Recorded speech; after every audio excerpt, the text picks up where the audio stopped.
पिछले 4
बंगला हमारे अंदाज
में ना जाने पाए। बच्चियों से मतलब क्या है आपका? मेरा मतलब बच्चे या बड़े कोई भी बंगले के दूसरे भाग में ना जाने पाए। जितना हिस्सा साफ किया है उतना ही भाग इस्तेमाल में लाए, समझे? लेकिन क्यों? ऐसा क्या है वहाँ? कुछ नहीं, बस बरसों से खाली पड़ा है और अधिकतर हिस्सा टूटा फूटा है। कोई दुर्घटना ना हो जाए इसीलिए एहतियातन कह दिया बस। बाकी जैसा आप लोगों की मर्जी। वो अपनी लाठी टेक कर जाने लगी। आप इस बंगले में नहीं रहती हैं? माँ ने हैरानी से पूछा। नहीं नहीं, मैं तो पास ही में बनी छोटी सी बस्ती में रहती हूँ। यहाँ से ज्यादा दूर नहीं है। अगर कभी कोई जरूरत हो तो बुला लीजिएगा। हम लोग घूम घूम कर पूरे घर का मुआयना करने लगे। पापा और माँ घर का सामान सही करने में व्यस्त हो गए। इतनी बड़ी हवेली में तकरीबन 20 कमरे थे, जिसमें से लगभग 10 कमरे बंद थे, यह जर्जर हालत में थे। बाकी के 10 कमरों में से 4 तो हमने अपने लिए पसंद कर लिए थे। बाकी बचे कमरों में सामान लगाने के बाद भी 2 कमरे बचे ही थे। ये बचे 2 कमरे मेरी दोनों शैतान बहनों के खेलने का मैदान बन चुके थे। हमारा दाखिला गांव के ही स्कूल में करा दिया गया था। पापा को मिली सरकारी गाड़ी से हम जब तब आसपास के सुंदर दृश्य देखने निकल जाते थे।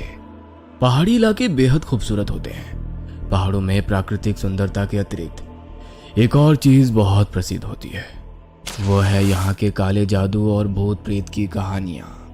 मेरे सहपाठी अक्सर मुझे यहाँ वहाँ के भूतिया किस्से सुनाकर डराते रहते थे।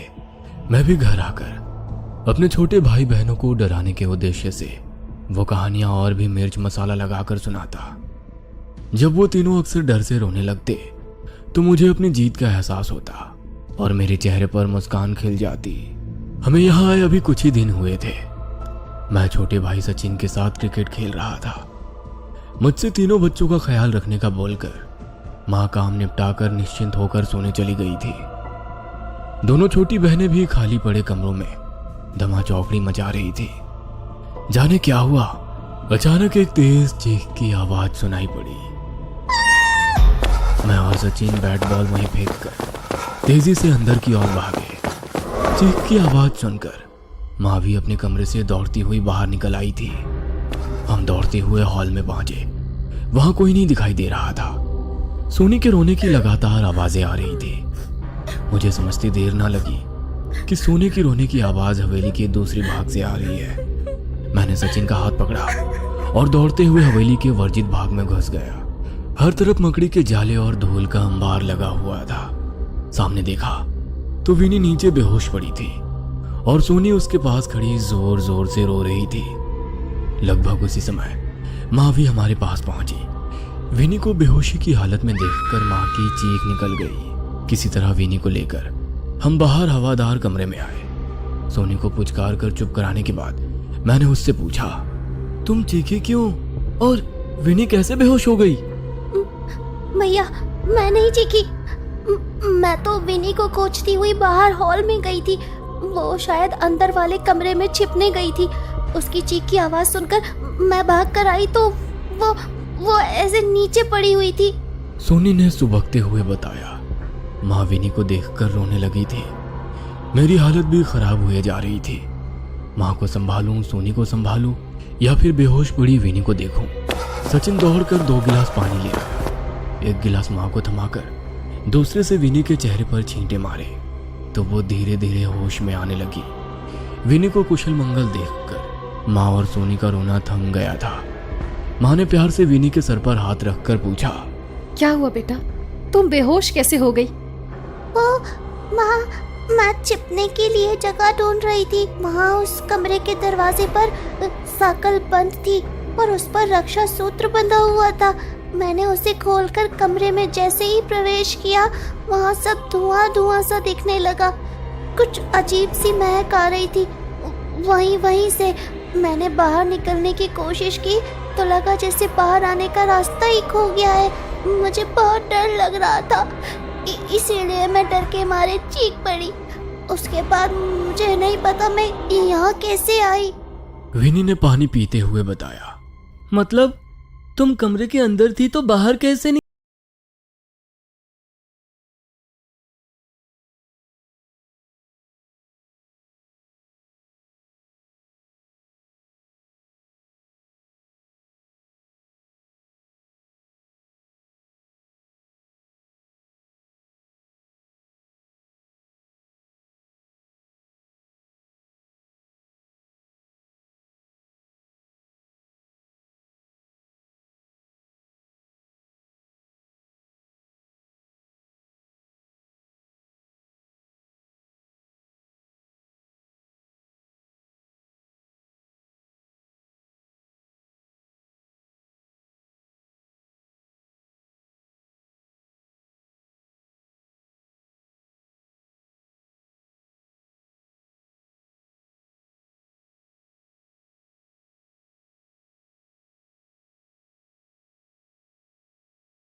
बढ़ेगी और अगले 4 साल तक कहीं भागना भी नहीं पड़ेगा।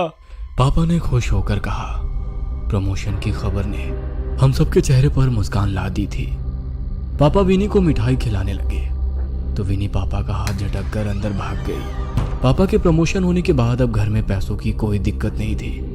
नई पोस्ट पर पापा की अच्छी खासी ऊपरी कमाई होने लगी। घर का माहौल बदलने लगा था। सुंदर पर्दे, महंगे कपड़े, बढ़िया साजो सामान हमारे घर की रौनक बढ़ाने लगा था। सब कुछ हमारी उम्मीद से कहीं ज्यादा अच्छा चल रहा था। इतना कि कहीं ना कहीं इस चमक धमक में हम विनी के व्यवहार को नजरअंदाज करने लगे। धीरे धीरे साल बीतने को आया था। मेरी प्यारी सी चुलबुली बहन अब एक गंभीर सी लड़की बन गई थी। स्कूल में भी उसका प्रदर्शन खराब होता जा रहा था। किसी तरह समझाने बुझाने पर उसने परीक्षा तो दे दी, लेकिन अगले साल उसने स्कूल जाने से साफ मना कर दिया। 1 साल के भीतर ही उसकी शारीरिक और मानसिक स्थिति में बहुत परिवर्तन आ गया था। वो छोटी बच्ची अब एक परिपक्व सी लड़की नजर आने लगी थी। मेरा दाखिला भी कॉलेज में हो गया था। मैं देर रात तक जागकर अपने असाइनमेंट बनाता था। उस रोज रात में पढ़ते पढ़ते मैं काफी देर तक जाग रहा था। अचानक मुझे किसी के फुसफुसाकर बात करने की आवाज सुनाई पड़ी। आवाज मर्दानी थी। मैं कुछ शंकित सा हो उठा। धीमे धीमे सदे हुए कदमों से मैं हॉल में पहुंचा तो आभास हुआ कि आवाज विनी के कमरे से ही आ रही है। मैंने चुपके से झांक कर विनी के कमरे में देखा तो वो एक दीवार की ओर मुंह करके फुसफुसाते हुए कुछ बात कर रही थी। कमरे में विनी के अलावा कोई नहीं था और सबसे ज्यादा मुझे उसकी आवाज विचलित कर रही थी। दिन भर एक शब्द मुंह से ना निकालने वाली लड़की आधी रात को दीवारों से मर्दाना आवाज में बात कर रही थी। किसी तरह मैंने अपनी चीख को गले में ही दबाकर वहां से निकलना उचित समझा। रात काफी हो चुकी थी। मैंने फिलहाल किसी को भी जगाना ठीक नहीं समझा। उस रात मैंने कैसे करके एक एक पल बिताया मैं शब्दों में बयान नहीं कर सकता। सुबह होते ही मैंने मम्मी पापा को सारी बात बताई। माँ किसी अनहोनी की आशंका से कांप उठी थी। माँ और पापा चुपचाप किसी तांत्रिक या ओझा की खोज करने लगे।